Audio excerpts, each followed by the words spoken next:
But first, guys, we are going to go ahead and hand out our letter grades. And so we're going to start with the offense first, guys. And so yesterday we had 247 passing yards, 173 rushing yards for a total of 420 yards.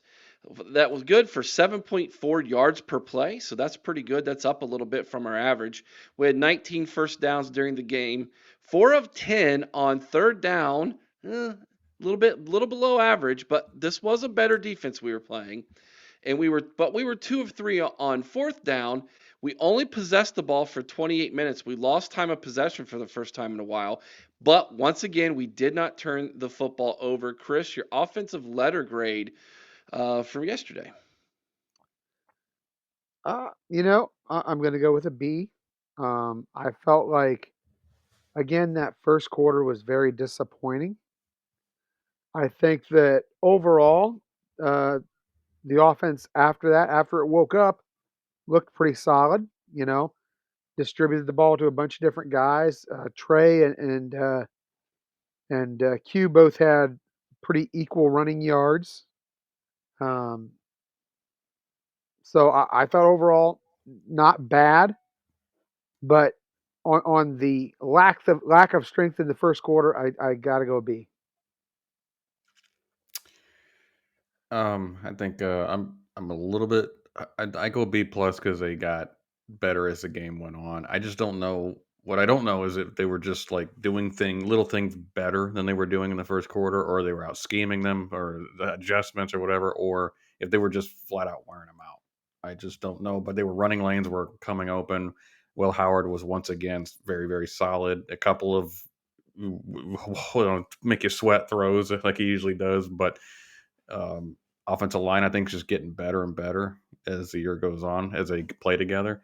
I think Donnie Jackson seems to be needing less help on the left side, which is nice to see. Hinsman's been a breath of fresh air, obviously. Love seeing the run game take over late in the game.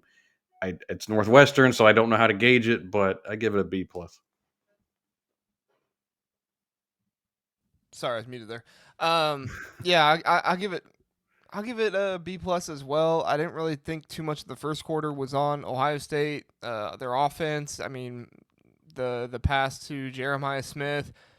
I think he probably did let it hit the ground, but I never actually saw the ball hit the ground on the replay. So like, I don't know. That's just kind of like um, a Definitely not enough bogus to thing. overturn it there, Jr. Right. That's my thing. Like, do I think they got it right? Probably.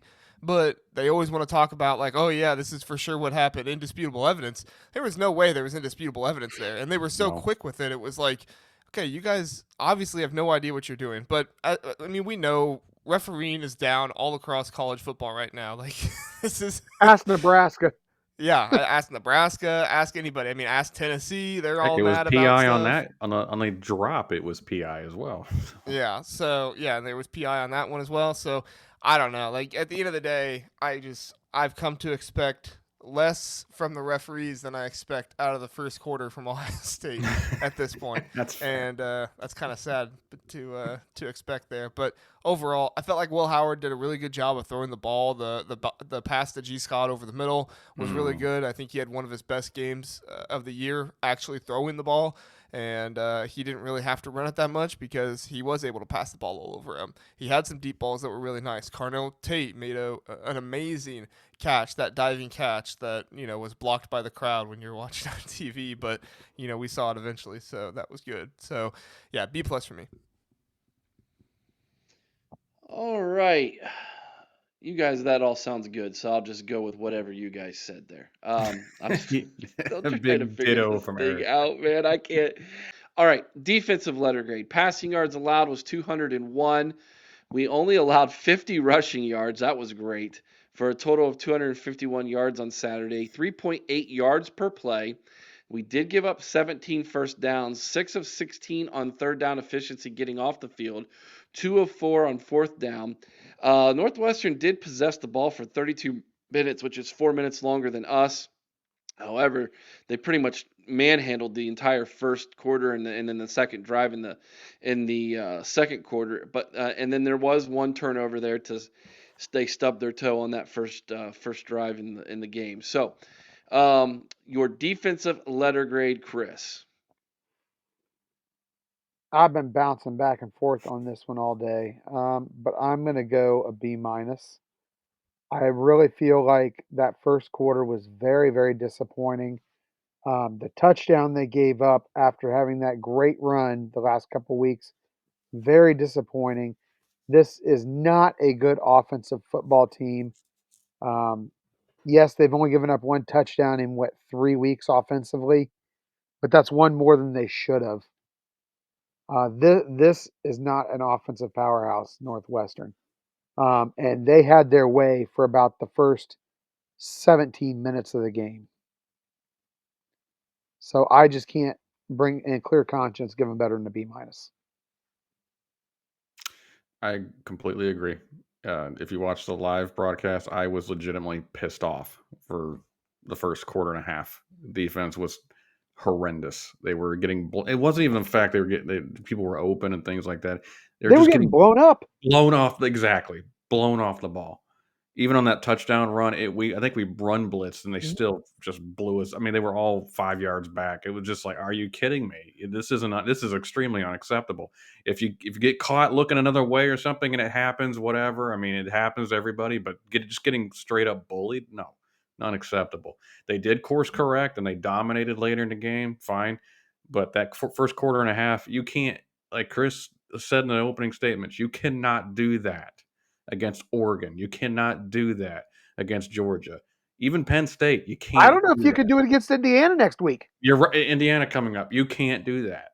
100% agreed. So B minus. I'm with Chris on that one. I'll go B. A little bit more optimistic than you guys, just because the red zone defense for me was huge. This remains to be one of the best red zone defense in all of college football. Teams are scoring at nearly less than 50%. I think after this game, they're at like 51% of the time that teams get into the red zone against Ohio State, they score now, which is really impressive to me. Even if you're facing Northwestern, like teams get in the red zone, it's hard to stop them every single time, and they've stopped teams the majority of the time. Even Oregon didn't score in the red zone all that much. It was big plays that beat us against Oregon more than the rest of them. So really disappointed in the first quarter and half of the second quarter. But like I said, the red zone defense, the forced fumble by Jack, I think was huge there in the red zone. But another piece of it too, guys, is too many missed sacks and Mm-hmm. Mhm. stuff like that. Like Jack Sawyer.